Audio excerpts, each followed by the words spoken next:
fight. We're training you to be peaceful and awake and avoid fights.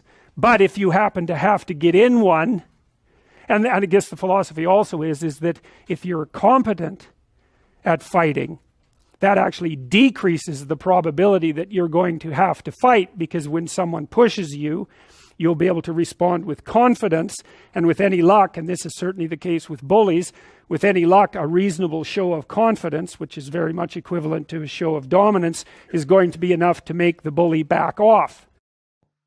Hi. So after my last video, I actually was surprised to see that I got some questions. And I think by far, and thank you all for all your questions and taking time to leave them. One by a guy, I think his name is George Prout. I'm sorry if I'm not pronouncing that correctly. Asking how a young female becomes a Jordan Peterson fan. And I thought this was pretty intriguing and maybe something worth sharing. How did I become a Jordan Peterson fan? Well, I think the year was 2015. This was before he had climbed to fame for the whole Bill C-16 scandal.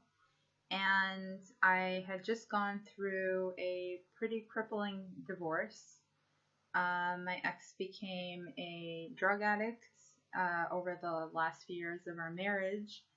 And I basically had sacrificed everything that I was, everything that I could to try and help him and salvage our marriage. I took marriage very seriously, and the whole till death do us part thing, and watching someone that you love deconstruct like that, and if you're an empathetic person, as it is. Anyway, long story short, YouTube actually played a pretty big role in helping me out. When you feel very isolated and you're going through crisis, having somewhere to turn to where you don't have to be vulnerable or exposing yourself as in a conversation. I just started searching. There was something inside of me that was searching. And I was seeing a therapist at the time to help me navigate all the feelings that were arising as a result. And then I stumbled across Jordan Peterson. I think it was because I was studying atheism a lot at the time. I was going through kind of a crisis of the meaning of God and what God it was, and looking into atheism. And I believe I was watching a lot of Sam Harris and Richard Dawkins and Hitch, and maybe Peterson popped up. I'm not quite sure exactly. Long story short, I ended up watching one of his courses and then more of his courses, and it really was his style. See, like I said, I was in therapy, and I had women and I had people, telling me how I was okay and I would get through it and all that shit. But no one was really honest. And to suddenly come across an individual who is remarkably humble. This is the thing that I think I adore the most about Dr. Peterson is he's honestly on a journey, and it's not about ego with him. A lot of these great thinkers, even or philosophers that are around today, a lot of it is ego. A lot of it is, look at the brilliant conclusions that I've come to, or I've articulated, or how much I know and how well I can speak.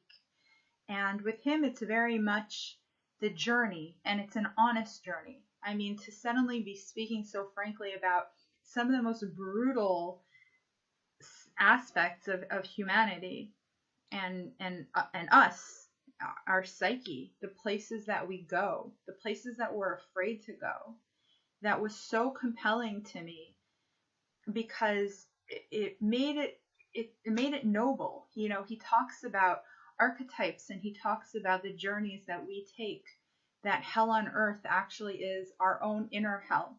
It's going into the places inside of us that we don't want to touch, the places inside of us that we rejected as children, or that were brutally made fun of, or just incredibly traumatic events that we all went through over the course of our lifetime, bullying, being rejected by our parents, whatever it was. And to suddenly have someone articulate it as being a noble journey, as being something useful. And despite the fact that he talks about it as men, I could relate to this. I could relate to going in and slaying my own dragons. When I started applying Peterson to my life, keeping my room clean, when my own self-talk was replaced from, you're worthless and you deserve this and no one will love you, to be honest, speak your truth, clean out your room, clean out your demons, and don't do things that make you weak. And I applied that as a woman to not talking myself down, to not beating myself up, to not disbelieving and disempowering myself. Quite the opposite. And I watched as my life gradually got better. And this, by the way, is when today, now that Peterson is so popular and there's so much criticism out there, and I'm very careful not to stay in an echo chamber. I will listen to everyone, from the most liberal opinions to Richard Spencer. I've watched lots of his stuff. I think he's kind of adorable in a weird way. Watching him and Styx have their chat about Coldplay, I thought that was so cute, like how passionate they are about music. Anyway, I digress. Once I started applying Peterson to my life, I saw changes. So when I read these people and these articles critiquing him, they are missing the point. Peterson is not so much a theoretical thing. If you read his book at face value, it might even seem a little simple, with glimmers of intelligence there, but it's the simplicity of it that's so genius. How many self-help books have you read, or these beautiful theories about helping yourself, or Zen and meditation? If you apply his perspective to life, you slowly become better. Peterson is not a theory. Peterson is a practice. Anyone can do it. So writing an article discrediting how you translated what he was saying is missing the point. If you actually lived it out day after day and internalized what he's saying, it reveals itself over time in a personal way. And that's why I adore him. I also I think he's so bold and courageous, with so much shit knocking him down, but he knows that what he's offering is valuable and is under threat. And it's not a cult. It's a way of looking at the world that's so sorely needed. And women can do it too. I think women need it too. Instead of this being this man versus woman clash and feminists trying to overpower men, no, we need to embrace our femininity. We need to learn how to be women, but we need to embrace our masculine side too. Like, I am a strong woman, and not in this fuck the patriarchy way. Like, when I sit in a business meeting, I see other women who try to behave like men and be aggressive and be, loud and obnoxious.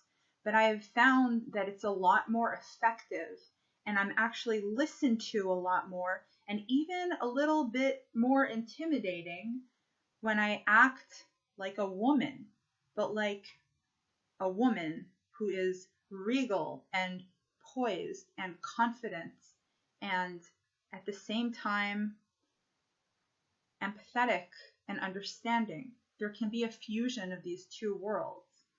So by embracing my masculine and being tough enough to fight my battles and face my inner demons and get all that shit out and learn how to love myself as a result and build real strength. Like, no one can take that from you.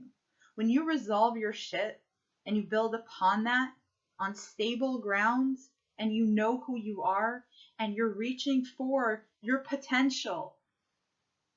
To me, potential is God.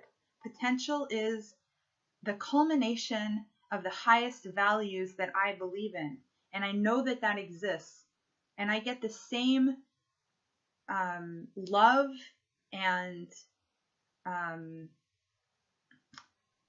I can't even think of the word, but just the way that people cling to this deity that they believe in. When I cling to those ideals, when I know that that's out there, the ultimate culmination of love and kindness and goodness, and courage and boldness all together.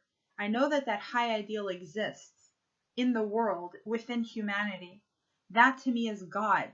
When that expresses itself in the world, that gives me faith. That gives me hope and courage. When times are tough, I can feel that. I can sense that. And that, to me, is the highest, most spiritual, most beautiful expression of humanity that there could be. And that's why I love Jordan Peterson. He got me in touch with that. And I think that all women could strongly gain from it. I think all of humanity could. But like I said, it's not a theory, it's a practice. You know, this is something my wife has pointed out too. She said, well, men are going to have to stand up for themselves, but here's the problem. I know how to stand up to a man who's unfairly trespassing against me. And the reason I know that is because the parameters for my resistance are quite well defined, which is we talk, we argue, we push, and then it becomes physical, right? Like if we move beyond the boundaries of civil discourse, we know what the next step is. Okay, because if the man is offensive enough and crazy enough, the reaction becomes physical right away, or at least the threat is there. And when men are talking to each other in any serious manner, that underlying threat of physicality is always there, especially if it's a real conversation, and it keeps the thing civilized to some degree. You know, if you're talking to a man who wouldn't fight with you under any circumstances whatsoever, then you're talking to someone to whom you have absolutely no respect. It's impossible to respect yourself until you grow teeth. And if you grow teeth, then you realize that you're somewhat dangerous, or seriously dangerous, and then you might be more willing to demand that you treat yourself with respect and other people do the same thing.